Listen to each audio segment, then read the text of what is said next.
ಹೇಳಿ ವರದರಾಜ್, ಈ vice chancellor ಏನಿದ್ದಾರೆ ಈ ಮುಂಚೆ ಅವರ ನೇಮಕಾತಿಯಲ್ಲಿ ಅಕ್ರಮ ಇದೆ ಅಂತ ಕೇಳಿ ಬರ್ತಾ ಇತ್ತು. ಈಗ ಕೂಡಿದು ಆ ಬಿಲ್ಗೂ ಕೂಡ ಕ್ಲೈಮ್ ಮಾಡ್ತಿದ್ದಾರೆ ಅಂತಂದ್ರೆ ಇದಕ್ಕೆ ಯಾವ ರೀತಿ ನಿಯಮದ ಪ್ರಕಾರವಾಗಿ ಇದೆಯಾ, ನಿಯಮ ಉಲ್ಲಂಘನೆ ಆಗಿದೆಯಾ, ಯಾವ ತರ ಇದೆ ಈ ವಿಚಾರ ತಿಳಿಸಿ ಡೀಟೇಲ್ ಆಗಿ. ಸೌಜನ್ಯ, ಬಿ ಕಲಿವಾಳ್ ದಾವಣಗೆರೆ ವಿಶ್ವವಿದ್ಯಾಲಯ ಕುಲಪತಿಯ ಭ್ರಷ್ಟಾಚಾರಕ್ಕೆ ಇದೊಂದು ಸಣ್ಣ ಉದಾಹರಣೆ ಅಂತ ಹೇಳ್ಬೋದು. ಅಂದ್ರೆ ಕಳೆದ ವರ್ಷ ಸಾಮಾಜಿಕ ಲೆಕ್ಕ ಪರಿಶೋಧನೆ ನಡೀತು. ಈ ಸಂದರ್ಭದಲ್ಲಿ ಸುಮಾರು ವಿಶ್ವವಿದ್ಯಾಲಯದಲ್ಲಿ ಸುಮಾರು 6 ಕೋಟಿಗಳಿಗೆ ಎಷ್ಟು ಭ್ರಷ್ಟಾಚಾರ ಎಂಬ ಆರೋಪ ಕೇಳಿಬಂತು. ಅದು ಒಂದೊಂದಾಗಿ ಅಂದ್ರೆ ಇಲ್ಲಿ ಕಾರ್ ಖರೀದಿ ಆಗ್ಬೋದು, ಇಲ್ಲಿನ ಸಿಬ್ಬಂದಿ ನೇಮಕಾತಿ ಆಗ್ಬೋದು, ಆನಂತರ ಇಲ್ಲಿನ ಔಟ್ಸೋರ್ಸ್ ಅಂದ್ರೆ ಹೊರಗುತ್ತಿಗೆ ನೀಡುವಂತ ವಿಚಾರ ಆಗ್ಬೋದು. ಈ ಎಲ್ಲ ಮತ್ತೆ ಇವ್ರಿಗೆ ಇನ್ನು ವಿಶ್ವವಿದ್ಯಾಲಯ ಕುಲಪತಿಗಳಿಗೆ ಸುಮಾರು 8 ರಿಂದ 10 ಲಕ್ಷ ಸಂಚಿತ ನಿಧಿ ಅಂತ ಇರುತ್ತೆ. ಅಂದ್ರೆ ಅತಿಥಿ ವೆಚ್ಚ ಬರ್ಸೋದಿಕ್ಕೆ ಅಂತಲೇ ಒಂದು ಸರ್ಕಾರದ ಒಂದು ವೆಚ್ಚ ಇರುತ್ತೆ. ಈ ವೆಚ್ಚದಲ್ಲಿ ಈಗ ಪ್ರಮುಖವಾಗಿ ಕೇಳಿ ಬಂದಿರೋದು ಇವರು ಮದ್ಯ ಮತ್ತು ಮಾಂಸಕ್ಕೂ ಸಹ ನಮ್ಗೆ ಬಿಲ್ ಕ್ಲೇಮ್ ಮಾಡಿದ್ದಾರೆ ಅಂದ್ಬಿಟ್ಟು. ಅಂದ್ರೆ ದಾವಣಗೆರೆಯ KFC ಚಿಕನ್ ಮತ್ತೆ 4 ಸೀಸನ್ ಅಂತ ಒಂದು ಕ್ರಿಶ್ಚಿಯನ್ ರೆಸ್ಟೋರೆಂಟ್ ಅಂದ್ಬಿಟ್ಟು, ಅಂದ್ರೆ ಬೇರೆ ಬೇರೆ ವಿಶ್ವವಿದ್ಯಾಲಯದಿಂದ UGC ಇಂದ ಅಂತ ನ್ಯಾಕ್ ಕಮಿಟಿಯಿಂದ ಬೇರೆ ಬೇರೆ ಡೆಲಿಗೇಟ್ಸ್ ಬರ್ತಾರೆ.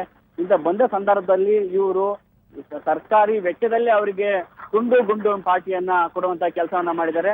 ಅಂದ್ರೆ ಕುಲಪತಿಗಳು ಇಲ್ಲಿ ನಾನು ಏನಕ್ಕೆ ವೆಚ್ಚ ಮಾಡ್ತೀನಿ, ಇದ್ರ ಉದ್ದೇಶ ಏನು, ಯೂನಿವರ್ಸಿಟಿಯ ನಿಯಮಾವಳಿಗಳೇನು, ಇದ್ರ ಸಂಪೂರ್ಣವಾಗಿ ಅಂದ್ರೆ ಒಂದ್ ರೀತಿ ಸ್ವೇಚ್ಛಾಚಾರ ಸರ್ವಾಧಿಕಾರಿಯಂತೆ ವರ್ತಿಸಿದರೆ. ಅಂದ್ರೆ ಇಲ್ಲಿ ಹಣಕಾಸು ಅಧಿಕಾರಿ, ಆನಂತರ ಇಲ್ಲಿನ ಕುಲ ಸಚಿವರು ಮತ್ತೆ ಬೇರೆ ಬೇರೆ ವಿಭಾಗದಲ್ಲಿ ತಮ್ಮ ಆಪ್ತರನ್ನೇ ಕಟ್ಕೊಂಡಿದ್ದಾರೆ. ಒಂದು 6 ಕೋಟಿ ಹಗರಣದಲ್ಲಿ ಇದು ಒಂದು ಸಣ್ಣ ಎಕ್ಸಾಂಪಲ್ ಅಂತ ಹೇಳ್ಬೋದು ಸೌಜನ್ಯ. ಈ ಬಗ್ಗೆ ಇನ್ನು ತನಿಖೆ ಆಗ್ತಿದೆ. ಈ ಬಗ್ಗೆ ABVP ಆನಂತರ ಇನ್ನೊಬ್ರು ಖಾಸಗಿಯಾಗಿ ಸಹ ರಾಜ್ಯಪಾಲರಿಗೆ ದೂರನ್ನ ಕೊಟ್ಟಿದ್ದಾರೆ.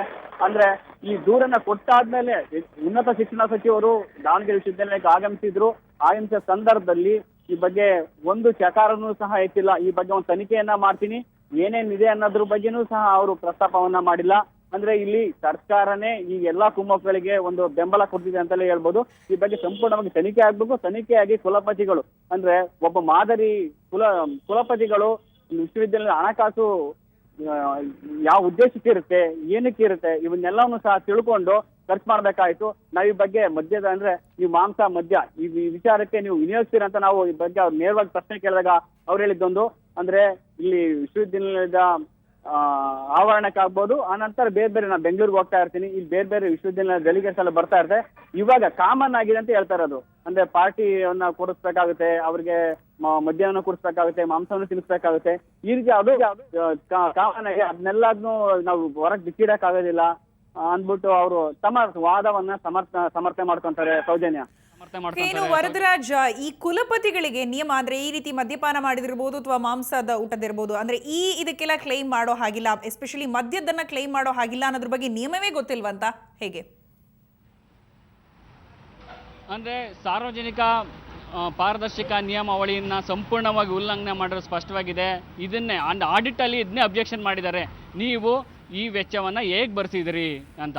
ಅಂದ್ರೆ ಸಂಪೂರ್ಣವಾಗಿ ಒಂದು 8 ರಿಂದ 10 ಲಕ್ಷ ರೂಪಾಯಿ ಅವ್ರಿಗಂತಲೇ ಮೀಸಲು ಇರುತ್ತೆ.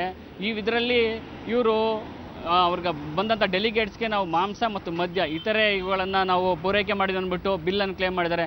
ಒಂದು ಉದ್ದೇಶ ಅಂದರೆ ಈ ಸಂಪೂರ್ಣ 6 ಕೋಟಿಗಳ ವೆಚ್ಚದಲ್ಲಿ ಅಂದರೆ ಒಂದು ಕಾರ್ ಖರೀದಿ ಆಗ್ಬೋದು, ಆನಂತರ ಸಿಬ್ಬಂದಿ ನೇಮಕಾತಿ ಆಗ್ಬೋದು, ಇಲ್ಲಿನ ಎಲೆಕ್ಟ್ರಾನಿಕ್ ಉಪಕರಣಗಳ ಸಂಬಂಧ ಹೊರಗುತ್ತಿಗೆ ನೀಡಿರೋದು ಆಗ್ಬೋದು, ಬೇರೆ ಬೇರೆ ಇನ್ನೊಂದು 6 ವಿಚಾರಗಳಿದೆ. 6 ವಿಚಾರದಲ್ಲಿ ಸುಮಾರು 6 ಕೋಟಿಗೆ ಹೆಚ್ಚು ಭ್ರಷ್ಟಾಚಾರ ಆಗಿದೆ.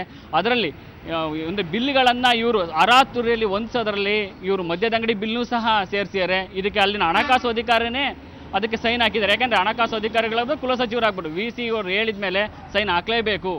ಅಂದರೆ ಅವರಿಗೆ ನಿಯಮ ಇದು ಒಂದು ಸ್ಪಷ್ಟವಾಗಿ ಗೊತ್ತಿದೆ. ಯೂನಿವರ್ಸಿಟಿ UGC ನಿಯಮಾವಳಿ ಏನೇನು ಹೇಳುತ್ತೆ ಮತ್ತು ಸರ್ಕಾರದ ಹಣವನ್ನು ಇದಕ್ಕೆ ವೆಚ್ಚ ಮಾಡಬೇಕೇ ಬೇಡವೇ ಅನ್ನೋದು. ಅಂದರೆ ಇವರು ಮದ್ಯದಷ್ಟೇ ಅಲ್ಲ, ಮತ್ತು ಒಂದು ಕಾರ್ ಖರೀದಿ ಪ್ರಕರಣದಲ್ಲಿ ಇವರು ತಮ್ಮ ವಾದವನ್ನು ಸಮರ್ಥಿಸ್ಕೊಂತಾರೆ. ಸುಮಾರು 18 ಲಕ್ಷ ರೂಪಾಯಿ ಒಂದು ವಾಹನವನ್ನು ಖರೀದಿ ಮಾಡ್ತಾರೆ. ಅಂದರೆ ಈ ಹಿಂದೆ ಯೂನಿವರ್ಸಿಟಿ ಇಂದುಮತಿ ಅವರು VC ಇದ್ರು. ಆ ನಂತರ ಇವರು ಒಂದು ಕಳೆದ 3 ವರ್ಷಗಳಲ್ಲಿ ಹೊಸ ಕಾರ್ ಖರೀದಿ ಮಾಡ್ತಾರೆ. ಅದು ಸ್ಪಷ್ಟವಾಗಿದೆ. ಸರ್ಕಾರ ನಿಯಮ ಪ್ರಕಾರ 6 ಲಕ್ಷ ರೂಪಾಯಿ ವೆಚ್ಚವನ್ನು ಅಷ್ಟೇ ಮಾಡ್ಬೇಕಂದ್ಬಿಟ್ಟು, ಆದರೆ ಇವರು 18 ಲಕ್ಷ ರೂಪಾಯಿ ಕಾರನ್ನು ಖರೀದಿ ಮಾಡ್ತಾರೆ. ಈ ರೀತಿ ಅಂದರೆ ತಮ್ಮ ಎಲ್ಲ ನಡೆಯನ್ನು ಸಹ ಸಮರ್ಥಿಸುವಂಥ ಪ್ರಯತ್ನವನ್ನು ಮಾಡಿದ್ದಾರೆ ಇಂದು. ಓಕೆ ವರದರಾಜ್, ನೀವೆಲ್ಲ ಮಾಹಿತಿಗಾಗಿ ಧನ್ಯವಾದ. ಒಟ್ಟಾರೆಯಾಗಿ ಮದ್ಯದ ಬಿಲ್ಲನ್ನು ಕೂಡ ಕೊಟ್ಟು ಅದನ್ನು ಕೂಡ ಕ್ಲೈಮ್ ಮಾಡ್ಕೊಂಡು ಆ ಮದ್ಯದ ಬಿಲ್ಗೂ ಕೂಡ ಸರ್ಕಾರವೇ ಪಾವತಿಸಬೇಕು ಅನ್ನೋ ರೀತಿಯಲ್ಲಿ ಕ್ಲೈಮ್ ಮಾಡ್ಕೊಳ್ತಿರುವಂಥದ್ದು ನಿಜಕ್ಕೂ ನಾಚಿಕೆಗೇಡಿನ ವಿಚಾರ ಅಂತಾನೆ ಹೇಳ್ಬೋದಾಗಿದೆ.